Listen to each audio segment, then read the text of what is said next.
Assalamualaikum warahmatullahi wabarakatuh. Perkenalkan, nama saya Rahma Abarningsi dengan NIM 2406765 dengan Prodi Pendidikan Teknik Bangunan. Di sini saya akan menjelaskan tentang geoid dan elipsoid.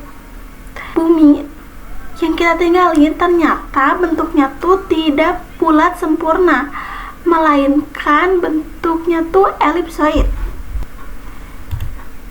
Jadi, apa itu elipsoid? Jadi, elips dari bahasa Yunani yaitu elipsis, yang artinya bentuk lonjong atau oval. Dan ada oid, yang dari bahasa Yunaninya adalah eidos, itu artinya mirip atau seperti. Jadi, elipsoid itu adalah model matematis bumi sebagai acuan penentu posisi atau koordinat. Jadi itu posisi elipsoid itu dinyatakan dengan X dan Y, lalu dikaitkan dengan lintang dan bujur. Salah satu elipsoid yang paling sering digunakan di seluruh dunia adalah WGS 84 atau World Geodetic System 1984. WGS 84 merupakan sistem referensi koordinat geografis yang berarti kontekstualisasi titik pada permukaan 3 dimensi. Dalam hal ini, bumi menggunakan derajat, lintang, dan bujur. Koordinat pada data GPS diturunkan dengan menggunakan WGS 84. Jadi, dengan menggunakan elipsoid WGS 84, kita bisa mendapatkan koordinat geografis yang akurat dan konsisten, sehingga sistem permetaan, survei maupun teknologi GPS dapat berfungsi dengan baik.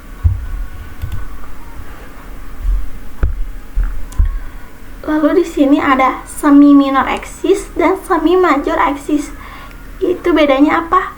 Kalau semi mayor adalah jari-jari bumi dari pusat arah khatulistiwa. Di sini yang nilainya tuh lebih panjang. Sedangkan semi minor adalah jari-jari bumi dari pusat kutub utara atau kutub selatan yang nilainya tuh lebih pendek. Jadi sebenarnya semi major axis itu lebih panjang dibandingkan semi minor axis. Kalau lihat di gambar tuh emang lebih panjang semi minor axis, ternyata yang lebih panjang adalah semi major axis. Lalu di sini ada geoid. Kata geoid berarti itu bumi, sehingga geoid dapat diartikan sebagai bentuk bumi yang mendekati permukaan laut rata-rata. Jadi, geoid adalah permukaan referensi yang mewakili rata-rata permukaan laut di seluruh dunia dengan memperhitungkan gravitasi bumi dan rotasi planet.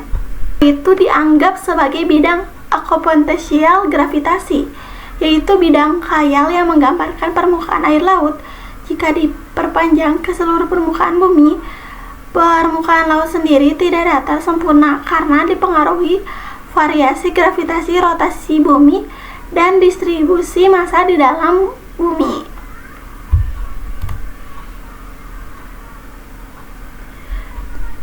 Ada fungsinya dari geoid, yaitu geoid digunakan sebagai dasar untuk mengukur ketinggian, menentukan koordinat geografi secara vertikal, serta membantu dalam pembuatan peta yang akurat.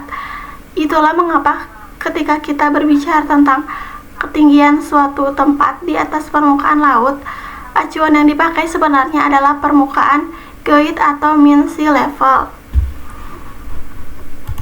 Terus, kenapa?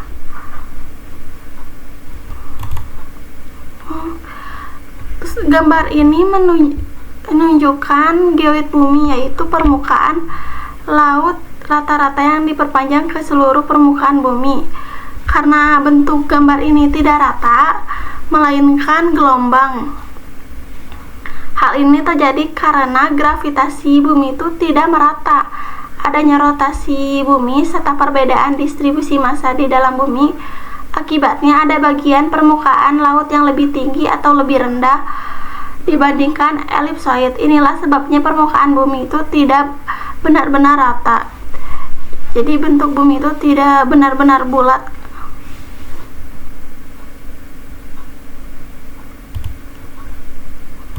Pada gambar ini memperlihatkan perbandingan elipsoid, yaitu di yang garis merah yang lurus, serta geoid yaitu garis biru yang bergelombang.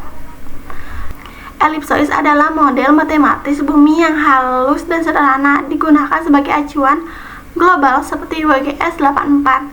Sedangkan geoid itu mendekati rata-rata permukaan laut dan bergelombang karena pengaruh gravitasi, rotasi, dan distribusi massa bumi. Gambar ini terlihatkan perbandingan antara elipsoid dan geoid. Perbedaan utamanya adalah elipsoid itu bersifat matematis dan sederhana, sedangkan geoid lebih mendekati kondisi nyata bumi. Itulah sebabnya hasil pengukuran GPS yang awalnya terhadap elip perlu dikoreksi dengan geoid agar sesuai dengan ketinggian sebenarnya terhadap permukaan laut. Sekian dari saya, semoga video ini bermanfaat. Mohon maaf bila ada kesalahan kata. Wassalamualaikum warahmatullahi wabarakatuh.